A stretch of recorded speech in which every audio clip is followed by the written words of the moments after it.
Price lord. ಕರ್ತನ ನಾಮಕ್ಕೆ ಸ್ತೋತ್ರ ಉಂಟಾಗಲ್ಪಡಲಿ. ಪ್ರೀತಿಯುಳ್ಳ ದೇವ ಜನರೇ, ಯೇಸು ಕ್ರಿಸ್ತನ ಹೆಸರಿನಲ್ಲಿ ನಾನು ನಿಮ್ಮನ್ನು ವಂದಿಸುತ್ತೇನೆ. ಯೆಹೆಜ್ಕೇಲನು 28ನೇ ಅಧ್ಯಾಯ 24ನೇ ವಚನದಲ್ಲಿ ವಾಕ್ಯವು ಈ ರೀತಿಯಾಗಿ ಬರೆಯಲ್ಪಟ್ಟಿದೆ.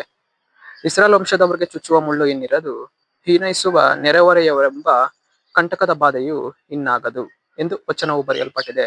ಅಂದರೆ ಪ್ರೀತಿಯುಳ್ಳ ದೇವ ಜನರೇ, ಕರ್ತನಾತ್ಮನ ಈ ಮುಂಜಾನೆ ವೇಳೆಯಲ್ಲಿ ಆತನ ನಮ್ಮೊಟ್ಟಿಗೆ ಈ ರೀತಿಯಾಗಿ ಮಾತನಾಡುವವನಾಗಿದ್ದಾನೆ. ಏನೆಂದರೆ, ಚುಚ್ಚುವಂತಹ ಮುಳ್ಳು ಇನ್ನಿರದು, ನಿಮ್ಮ ಜೀವಿತದಲ್ಲಿ ನಿಮ್ಮನ್ನ ಬಾಧಿಸುವಂತಹ ಮುಳ್ಳುಗಳು ಇನ್ನಿರದು ಎಂದು ಕರ್ತನಾತ್ಮನ ಮುಂಜಾನೆ ವೇಳೆಯಲ್ಲಿ ನಮ್ಮೊಟ್ಟಿಗೆ ಆತನು ಮಾತನಾಡುವವನಾಗಿದ್ದಾನೆ. ಅಷ್ಟು ಮಾತ್ರವಲ್ಲ, ಈ ನಯಿಸುವಂತಹ ಜನರಿಂದ ದೇವರು ನಮ್ಮನ್ನ ಏನ್ ಮಾಡುವವರಾಗಿದ್ದಾರೆ, ಬಿಡುಗಡೆ ಮಾಡುವವರಾಗಿದ್ದಾರೆ, ವಿಮೋಚನೆಯನ್ನ ಉಂಟು ಮಾಡುವವರಾಗಿದ್ದಾರೆ. ಇವತ್ತು ನಮ್ಮ ಜೀವಿತದಲ್ಲಿ, ನಮ್ಮ ಕುಟುಂಬಗಳಲ್ಲಿ ನೋಡುವಾಗ ಈ ನಯಿಸುವಂತಹ ಜನರು ಅನೇಕ ವಿಧವಾಗಿ ನಮ್ಮನ್ನ ಏನ್ ಮಾಡುವವರಾಗಿದ್ದಾರೆ ಅಂದರೆ, ಮುಳ್ಳುಗಳ ರೀತಿಯಲ್ಲಿ ನಮ್ಮನ್ನ ಚುಚ್ಚುವವರಾಗಿದ್ದಾರೆ, ಅನುದಿನವೂ ನಮ್ಮನ್ನ ಬಾಧಿಸುವವರಾಗಿದ್ದಾರೆ, ಅನುದಿನವೂ ನಮ್ಮನ್ನ ಹಿಂಸೆ ಪಡಿಸುವವರಾಗಿದ್ದಾರೆ. ಆದರೆ ದೇವರು ಈ ಮುಂಜಾನೆ ವೇಳೆಯಲ್ಲಿ ಕರ್ತನಾತ್ಮನು ನಮ್ಮೊಟ್ಟಿಗೆ ಈ ರೀತಿಯಾಗಿ ಮಾತನಾಡುವವನಾಗಿದ್ದಾನೆ.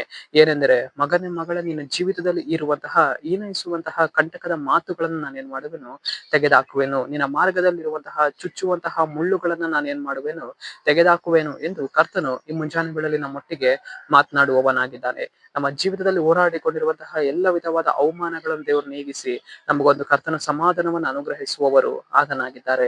ಸರಿ, ನಾವು ಪ್ರಾರ್ಥಿಸಿಕೊಳ್ಳೋಣ. ಅಪ್ಪ ಕರ್ತನೆ, ನಿನ್ಗೆ ಸ್ತೋತ್ರ ಸ್ವಾಮಿ.